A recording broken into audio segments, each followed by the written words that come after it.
Podcast Floqueo, le podcast de la start-up engagée. Bonjour et bienvenue dans ce nouvel épisode du verre à moitié plein. Aujourd'hui, je vous amène en Normandie, dans le département de l'Eure. En Normandie, terre de marins, terre de cheval, de campagne, de pommiers, de produits laitiers et terre d'acteurs engagés. Parce qu'aujourd'hui, je suis avec Clément Mabir, ingénieur agronome, agriculteur de 6e génération d'une famille d'agriculteurs normandes et fondateur du projet Ma maison de campagne partagée, la rénovation de sa ferme familiale pour préserver le patrimoine agricole normand en le transformant en lieu de vie et de travail pour voyageurs et travailleurs à distance. Alors, amateurs de patrimoine, de slow tourisme, amoureux de la Normandie et de projets ambitieux, cet épisode est fait pour vous. Alors Clément, bonjour et bienvenue dans ce podcast. Bonjour, Ma maison de campagne partagée, c'est un projet en fait qui vise à revaloriser ou valoriser du patrimoine agricole ancien.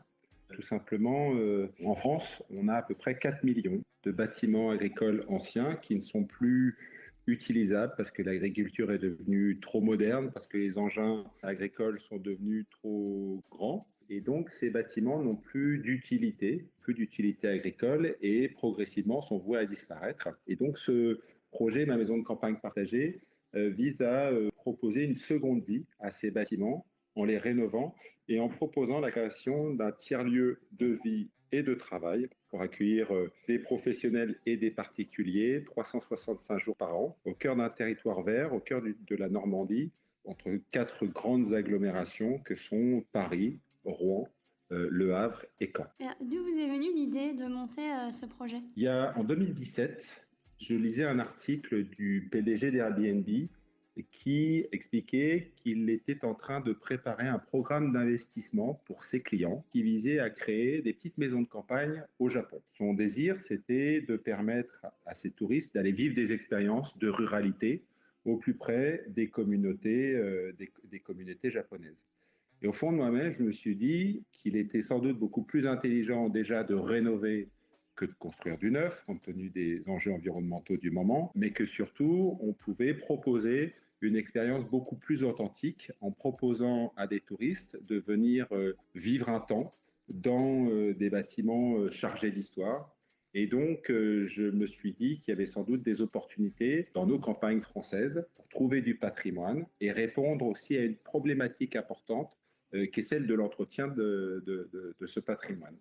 Et donc, j'ai commencé par un premier petit projet dans le sud de la France, en Ardèche. Un premier projet qui a plutôt bien fonctionné, qui était, on va dire, mon pilote, qui est un projet qui peut accueillir 12 personnes. Et donc, on passe à une version maintenant un peu plus ambitieuse, avec une quarantaine de couchages et puis surtout un lieu pour pouvoir accueillir des télétravailleurs, des usagers, des touristes le week-end, la semaine, en fonction de leur disponibilité. Moi, je me demandais comment est-ce que vous allez continuer à faire vivre ce patrimoine agricole normand via les activités que vous allez proposer, via le coworking, etc.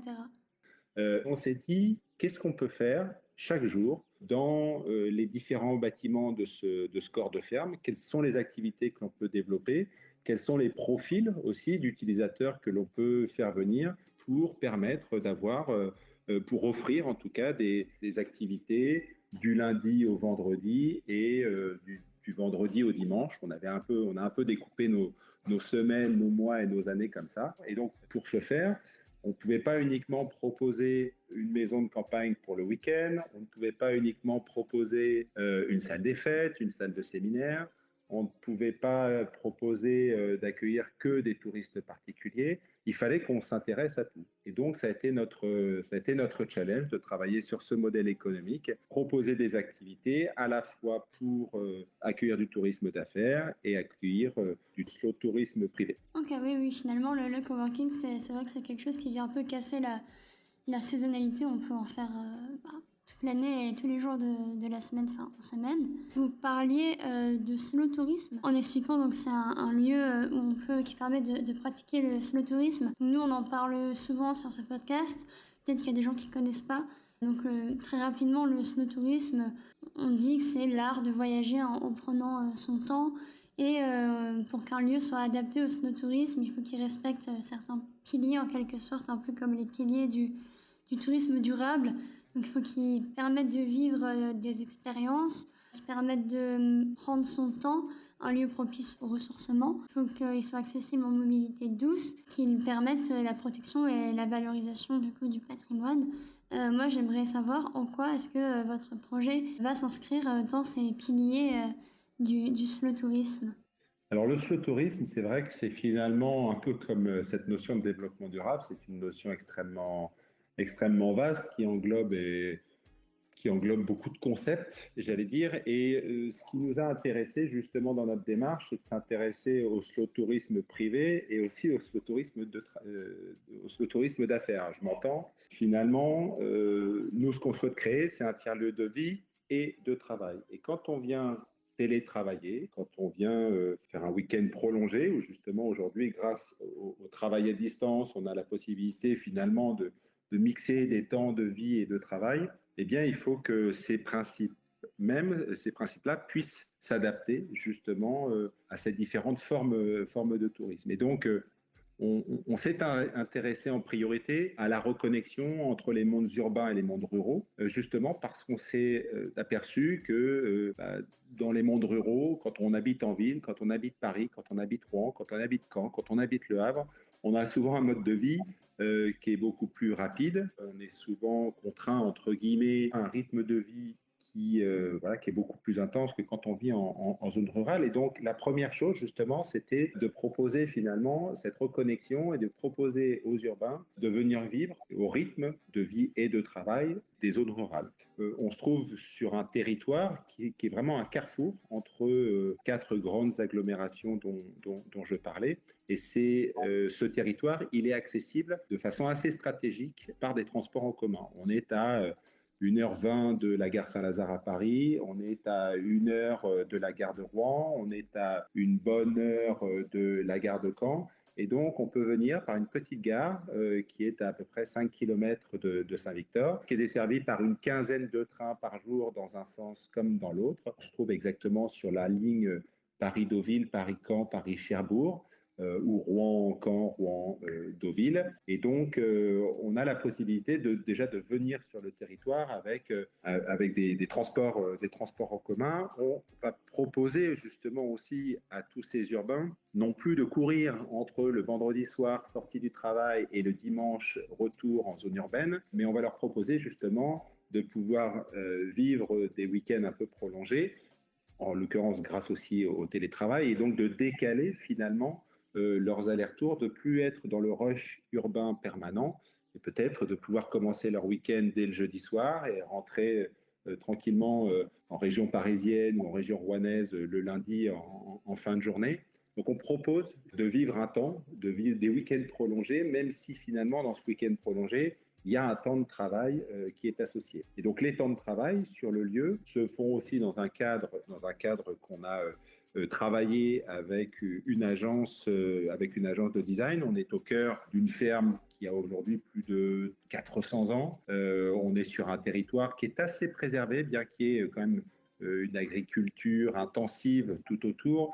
On a un cadre végétatif qui est extrêmement beau. On a un immense corps de ferme de 3 hectares avec 2 grands bassins voilà, pour avoir des perspectives paysagères ressourçantes.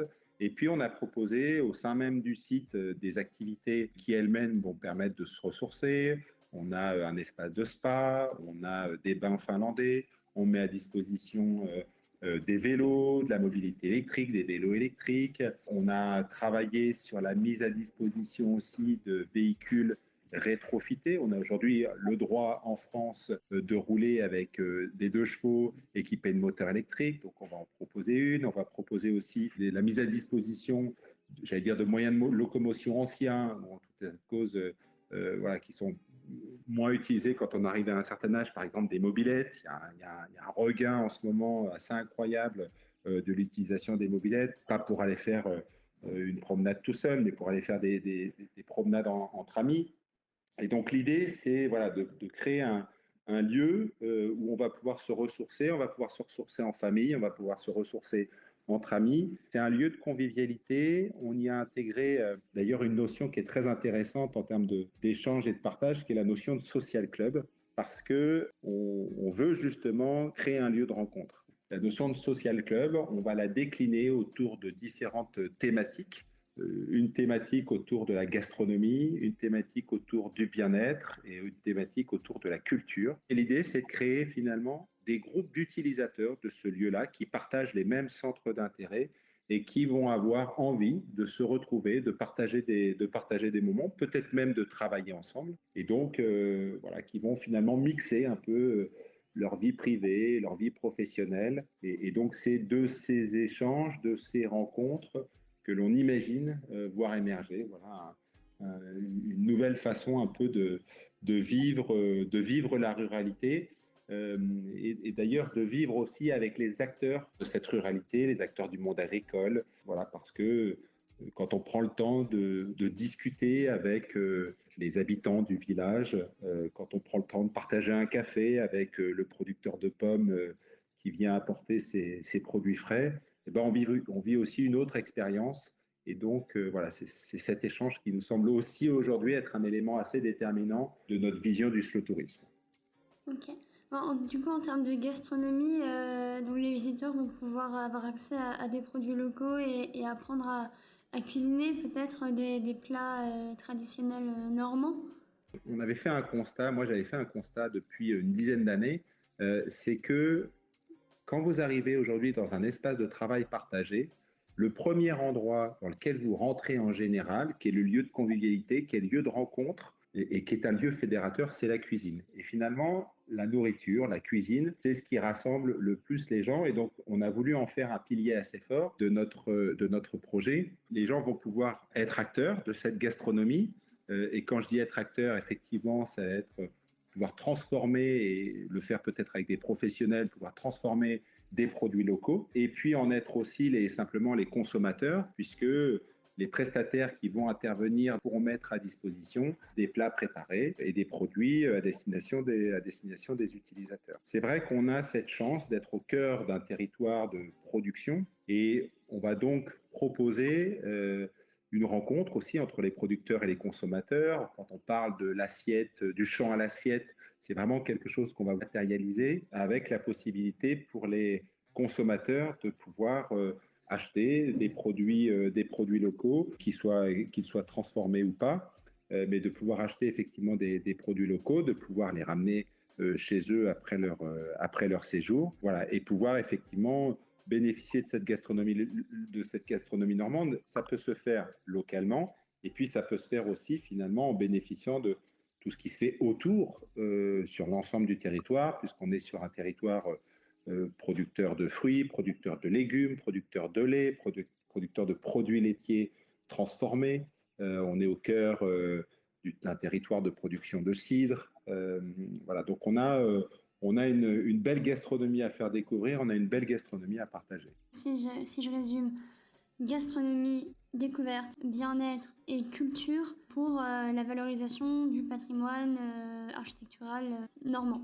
Moi, je suis assez convaincu qu'effectivement, il faut qu'on sache promouvoir le patrimoine immobilier normand. Ça, c'est un élément qui est assez fort et il y a énormément d'associations sur l'ensemble du territoire qui aujourd'hui travaillent à la sauvegarde du patrimoine normand en général, hein, pas que le patrimoine agricole. Et donc, on veut finalement que notre lieu soit aussi un lieu d'expression et de partage pour ces ensembles associatifs, mais on a aussi travaillé sur un programme qui vise cette fois-ci le mobilier des familles, puisqu'il y a du mobilier normand qui est aussi assez singulier. Malheureusement, aujourd'hui, pour des questions de fonctionnalité, on est nombreux à préférer installer une cuisine moderne, voilà, des meubles faciles à monter, à démonter, parce qu'ils sont parfois plus légers, ils ont parfois un look ou un design aussi, voilà, on va dire un peu plus tendance. Et de la même façon que le patrimoine immobilier normand tend à disparaître, eh bien le patrimoine mobilier tend lui aussi à disparaître. Et donc ce qu'on a proposé assez tôt avec l'architecte avec lequel on travaille, avec le programmiste avec lequel on a travaillé, c'est de pouvoir meubler l'ensemble du site avec le patrimoine mobilier des familles. Alors ça a plusieurs intérêts. Le premier environnemental, puisque Quand on récupère, valorise, recycle, réemploie du mobilier existant, on n'a pas besoin de l'acheter et donc on réduit notre empreinte carbone. Ça permet aussi aux familles du territoire de s'approprier le lieu, puisque quand une famille du village ou d'un village voisin aura, j'allais dire, mis à disposition, donné une armoire de famille, l'armoire de la grand-mère, eh bien, elle aura sans doute plaisir à venir justement sur le lieu pour revoir finalement ce mobilier dans un nouveau cadre, dans un nouvel ensemble. Et puis, on veut aller un peu plus loin finalement pour inciter justement les familles à déstocker un peu leur patrimoine mobilier en travaillant avec un groupe d'antiquaires et de designers pour créer finalement une ligne mobilier, une ligne de mobilier normand, revisité, réinventé, détourné même parfois, voilà, pour démontrer qu'on n'est pas obligé de laisser ce patrimoine dans nos greniers, dans nos caves, qu'on peut sans doute voilà, les valoriser et de fait les transmettre. Pour nous, c'est aussi un élément qui est assez déterminant. Donc, on a un volet culturel immobilier, un volet culturel et patrimonial immobilier, un volet culturel et patrimonial mobilier. Ok, bah le patrimoine immobilier, je trouve ça très intéressant parce que mes grands-parents en Normandie ont beaucoup d'armoires normandes, de gros meubles normands, etc. Et ils se posaient la question, bon, qu'est-ce qu'on va en faire? Et ils disaient justement que ça se perdait de plus en plus. Donc non, c'est plutôt intéressant, je trouve. Non seulement les gens en Normandie n'en veulent plus forcément, on va dire les jeunes générations, et donc c'est vrai qu'aujourd'hui c'est quand même dommage de perdre ce patrimoine, d'autant qu'on n'y a pas forcément peut-être consacré assez d'intérêt, parce que quand on regarde une armoire normande, alors effectivement elle est très volumineuse, elle prend beaucoup de place, mais si on réfléchit aussi à sa fonctionnalité, on arrive à lui trouver un nouvel intérêt. Et donc, moi, c'est ce qui m'intéresse en tout cas, de travailler avec des professionnels qui vont être capables aussi de réinventer une seconde vie pour ce patrimoine. On a imaginé justement des façons de pouvoir détourner ce mobilier, réutiliser par exemple des portes d'armoire normande ou des encadrements d'armoire normande pour créer les entrées de nos chambres. On est très attaché en tout cas à l'idée de pouvoir, à cette idée de transmission. Voilà, de transmission du patrimoine. Si on veut le faire vivre, si on veut le transmettre à nos enfants, il faut qu'on trouve des façons un peu de se réinventer. Ouais, ouais, c'est vrai que les jeunes générations ne se rendent pas forcément compte que ces armoires normandes, etc., font vraiment partie du patrimoine normand et qu'il peut se perdre. Donc, ouais, c'est intéressant. Bon, on va terminer cet épisode avec une partie pour faire rêver un peu les auditeurs et puis leur donner envie de passer chez vous. Je vais vous poser quelques petites questions rapides sur la Normandie et puis ce sera à vous d'y répondre, on va dire, le plus rapidement possible. Alors, la première question, c'est que donc, vous êtes situé dans l'Eure. C'est vrai que c'est pas le coin de la Normandie le plus touristique par rapport à d'autres comme le Cotentin, le Mont-Saint-Michel, Deauville, etc. Et donc je me demandais qu'est-ce qu'on peut venir découvrir à proximité de ma maison de campagne partagée. À proximité de ma maison de campagne partagée, on a accès à un patrimoine culturel extrêmement riche. On a le château du Champ de Bataille, qui est un endroit qui est extrêmement connu, le château de Beauménil. On a la petite ville de Bernay, qui se trouve donc à 5 km, qui a un patrimoine aussi historique extrêmement intéressant. On peut aller y faire son marché le samedi matin. On a tous les producteurs de la région qui s'y retrouvent pour apporter les meilleurs produits. Sans aller très loin, on peut découvrir, je le disais, tout le patrimoine gastronomique. On peut aller visiter la fabrique de fromage à Livaro. On peut aller découvrir les producteurs de pommes, les cidreries, les producteurs de Calvados qui sont à quelques dizaines de kilomètres, mais pour la plupart même à quelques kilomètres. On peut aller assez rapidement, à 20 km, au zoo de Cerza, qui est un magnifique zoo avec des animaux en semi-liberté, juste à côté de la basilique de Lisieux, qui est un lieu très emblématique dans le tourisme religieux. Et puis, on est à quelques encablures, effectivement, de la côte normande. On est exactement à 45 minutes de Deauville, de Trouville, de Honfleur, voilà, qui sont des territoires absolument merveilleux sur les bords de la côte normande. Et puis, on n'est pas loin aussi des grandes villes normandes pour ceux qui voudraient venir d'un peu plus loin et qui voudraient découvrir la Normandie. C'est une excellente base, objectivement, c'est une excellente base pour pouvoir découvrir la Normandie, puisqu'on est vraiment au cœur du territoire normand. on a le Perche qui est pas très loin, on a Caen et les plages du débarquement. On a donc, je le disais, toute la côte normande jusqu'au Havre, qui est une ville merveilleuse, le Havre, qui s'est renouvelée depuis une vingtaine d'années et qui mérite vraiment d'être découverte, tant il y a des monuments incroyables sur le plan architectural et historique. Naturellement, il y a la grande ville de Rouen qui s'est elle aussi réinventée avec un patrimoine et son centre-ville absolument magnifique, avec des lieux comme l'Être Saint-Maclou, par exemple, qui a été rénové très récemment et qui est un endroit absolument incroyable, qui accueille des artistes venus de toute la France. Donc il y a beaucoup de choses à faire, à visiter, à découvrir à proximité. Et puis c'est vrai que quand on parle de slow tourisme, on parle aussi de prendre son temps, on parle aussi de se poser, de découvrir peut-être simplement en marchant, avec un vélo, d'aller parcourir les sentiers, d'aller parcourir les voies vertes. Il y a plusieurs voies vertes qui sont aussi à proximité. Donc sans faire beaucoup de kilomètres, on peut découvrir une campagne magnifique, on peut découvrir sa faune, on peut découvrir sa flore. Il y a des magnifiques forêts qui se trouvent aussi tout autour de cette campagne. Il faut venir la voir au printemps, au début de l'été, quand les lins sont en fleurs. Il faut venir en ce moment, quand les colzas sont en fleurs. Il faut venir en pleine période des moissons, quand on fait les foins, quand ça sent la paille, quand ça sent le grain. Voilà, ce sont des périodes qui sont extrêmement intéressantes, qui sont extrêmement enrichissantes, qui permettent de mettre en éveil tous nos sens. Je pense que vous avez très bien vendu la Normandie. J'allais vous dire pourquoi venir en Normandie et pas ailleurs. Je pense que vous y avez bien répondu. Dernière question, pourquoi soutenir votre projet? Est-ce que vous avez un message à faire passer aux auditeurs, un mot de la fin un petit peu libre? En fait, notre projet, c'est la démonstration de notre capacité à proposer une vraie alternative à l'effondrement du patrimoine de nos campagnes, du patrimoine immobilier de nos campagnes. Moi, je suis assez convaincu qu'il y a énormément de territoires en France, mais en particulier celui-ci, qui ont toutes les qualités requises pour monter des sites écotouristiques performants et ambitieux.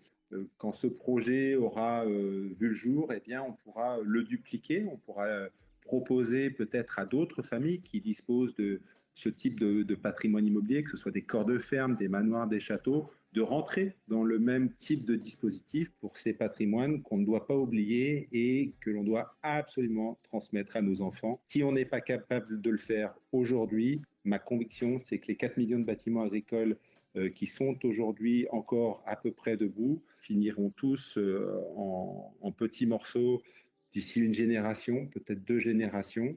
Et donc, on aura perdu voilà, un magnifique capital, un magnifique patrimoine. Donc aujourd'hui, faisons en sorte de pouvoir le sauvegarder pour développer le slow tourisme dans nos campagnes et permettre voilà, à tous ceux qui veulent découvrir la beauté de nos territoires ruraux, eh bien, de venir le faire, que ce soit sur leur temps de travail ou sur des temps de vie privée. Merci beaucoup Clément pour ce mot de la fin et puis pour cette discussion autour de votre projet. Je parle maintenant aux auditeurs. Merci beaucoup d'avoir été avec nous. On espère que cet épisode vous a plu. N'hésitez pas à aller suivre le projet de Clément sur les réseaux sociaux, Instagram, Facebook, avec le nom Ma Maison de Campagne Partagée. Bien sûr, si le projet vous a plu, n'hésitez pas à vous rendre sur la plateforme de financement participatif Flow Crowdfunding. Et puis bien sûr, le plus important, n'hésitez pas à parler du projet autour de vous, à relayer ce podcast. Et en attendant, d'ici vendredi prochain, je vous souhaite une très bonne semaine et n'oubliez pas de voir le verre à moitié plein. Au revoir. Au revoir.